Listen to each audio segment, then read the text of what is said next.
Toyota know that their cars are considered a little bit bland, a little bit boring by some people. So to combat that, they've got the new Toyota Auris, which debuts a totally new design language. Now, it's all led by this lower Toyota badge and these more angular lines. The whole car is lower overall. This blue section here on the badge tells us that this is the hybrid model. You can also see down the side of the car, we've got a higher belt line and a lower roof line for this much sharper, sportier look. And this also has the 17-inch alloys being the top model XL version as well.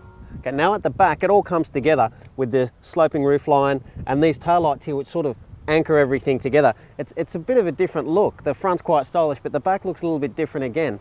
Now, the boot here is very important for the hybrid model because we haven't actually lost any boot space compared to the petrol versions, and I'll tell you how it's done.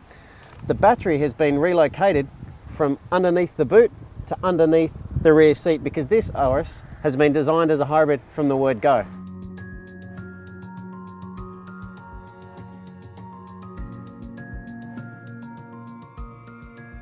Now, it's not just the boot that's more practical. They've made the door openings in the back wider so it's easy to get in and out, and also these front seats are a little bit narrower, so a little bit thinner, so that there's slightly better leg room. You can also fit your feet underneath the front seats as well, so there's enough headroom, and that's behind my driving position as well, so it's quite a comfortable back seat. Now inside the Auris, it's totally different from before. There's this horizontal dash, there's plenty of storage, the surfaces don't feel great, but they look great, so there's a much more premium feel. You've also got this screen across the range, and on the top models, Bluetooth with USB connectors as well.